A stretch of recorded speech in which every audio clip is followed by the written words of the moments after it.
Hello friends, this is political drive. और आज की इस ड्राइव में आपका बहुत बहुत स्वागत है। आज जो है एपिसोड 2 है, why Narendra Modi is perfect for India PM series का। और आज जो मोदी जी की जिस क्वालिटी का हम बात कर रहे हैं, वो है his ability to find opportunity in times of diversity, जिसको हम हिंदी में ऐसे कहते हैं, आपदा में अवसर ढूंढना। मैं इसके लिए मोदी जी के सिर्फ दो एग्जाम्पल दूंगा। पहला एग्जाम्पल है रणोत्सव। अगर रणोत्सव आप सबको पता ही होगा बाय द वे क्या है। रणोत्सव अहमदाबाद में एक डिस्ट्रिक्ट है, Bhuj, in western part of Gujarat, western northern western part of Gujarat, जो कि पूरा का पूरा एक बैरन लैंड है। इट्स और जहाँ जहाँ तक आपकी नजर जाएगी ना, वहाँ पे सिर्फ सफेद नमक की लेयर है और कुछ भी नहीं है। और वहाँ पे ना एक दिन का घास का उगता है, ना वहाँ पे कुछ डेवलपमेंट का काम हो सकता है, कल्टीवेशन कुछ कुछ नहीं। वहाँ की जो जमीन है वो इतनी मजबूत भी नहीं है, कोई एक ठोस मजबूत कंस्ट्रक्शन को भी सपोर्ट कर सके। वहाँ पे कुछ नहीं है, वाइल्ड लाइफ नहीं है, कुछ नहीं है, वो एक बैरन लैंड था। 20 साल पहले अगर आप उस जगह जाके देखेंगे तो एक कचरे की तरह एक जमीन का टुकड़ा था, जो गुजरात के लिए एक बोझ की तरह आप कह सकते हैं। वहां पे कुछ नहीं उगता था, वहां पे कुछ नथिंग। वहां का इकोनॉमिकल डेवलपमेंट वाज जीरो, अंडा।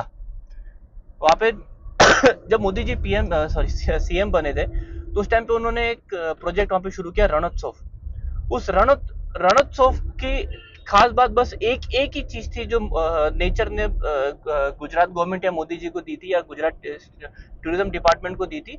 वो ये थी कि सर्दियों के समय में वहां पे ठंडी ठंडी रहती है, पूरा दिन आप वहां पे बाहर रह सकते हैं।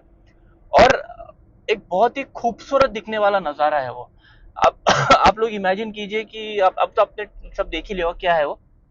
एनीवेज, तो उस टाइम पे उन्होंने उस चीज को जो भुज का अपना जो पूरा जो बैरन लैंड है, उसमें एक उन्होंने एक उत्सव ही बना दिया, एक फेस्टिवल ही बना दिया। उत्सव is basically translation of word festival in Hindi. तो उन्होंने उस जगह पे एक उत्सव ही बना दिया, जिसमें एक टेंट वगैरह लोग बना के रहते हैं वहां पे, थोड़े टॉयज वगैरह, या तो फिर थोड़े अम्यूजमेंट, छोटे मोटे अम्यूजमेंट पार्क वगैरह है वहां पे। आसपास के जो विलेज का जो कल्चर है वो सब दिखाते हैं।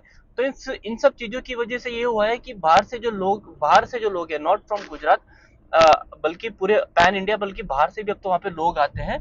और ये चीज देखने आते, वो इस चीज का एक्सपीरियंस करने आते हैं। तो अब इसकी वजह से दो चीजें बहुत मेजर हुई है। नंबर वन, भुज का ये जो पूरा जो उत्सव है, this is one of a kind in the world. पूरे ग्लोब में ऐसा उत्सव मुझे नहीं लगता कि होता होगा।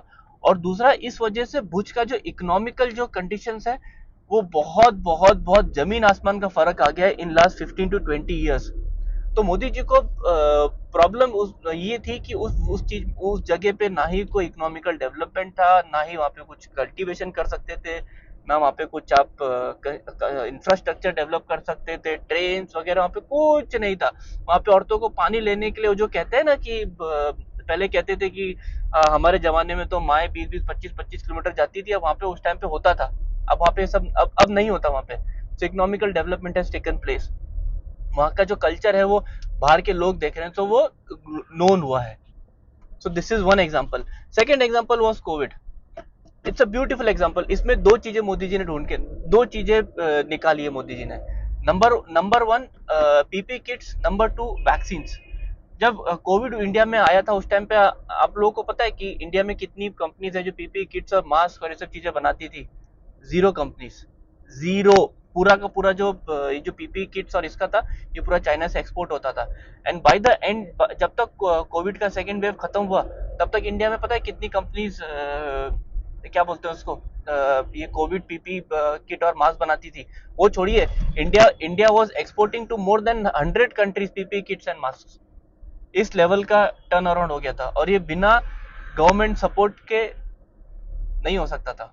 Number two, vaccine.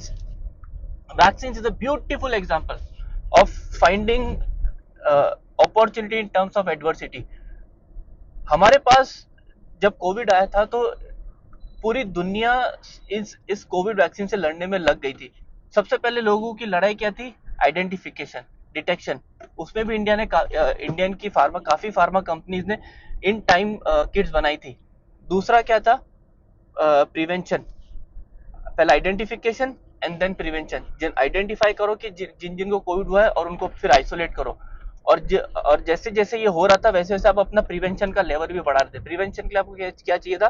Covid and sorry kits, sorry PP kits and mask, और उसके साथ इम्यूनिटी शील्ड।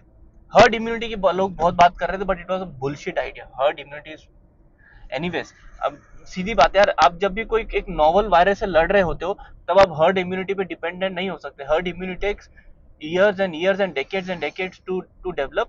और जाने दो, मुझे उस बहस पे पढ़ना नहीं है अभी। हम लोग बात कर रहे थे वैक्सीन की। India was already known as a supplier of economical and good quality vaccine, जिसमें इंडिया का serum serum institute of India which is owned by Poonawalas, वो नोन है वर्ल्ड ओवर। इंडिया की 3 कंपनीज ने इनिशिएटिव लिया था to develop vaccine, Zydus, Serum and Bharat biotech.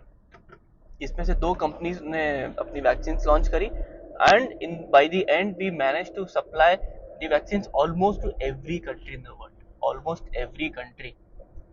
तो ये 2 चीजों से मुझे हमें पता चलता है कि नरेंद्र मोदी जी के अंदर फायर फाइटिंग करने की एबिलिटी तो है। सी, जब भी हमारे ऊपर कोई मुश्किल आती है, it is in human nature to fire fight. That is the sign of survival of fittest, Darwin की जो थियरी है उसके रिलेशन उसको देखते हुए हम लोग ये कह सकते हैं कि हमारी जब भी हमारे ऊपर कोई मुसीबत आती है तो हम लोग फायर फाइट करते हैं, but to fire fight and find a opportunity in the times of difficulty and convert it and grab it with both the hands, उसके लिए गूदा चाहिए। और वो गूदा मोदी जी के अंदर है। वो दिखता है ऐसे टाइम्स में। तो आज के एपिसोड में इतना ही। Till next time, bye guys.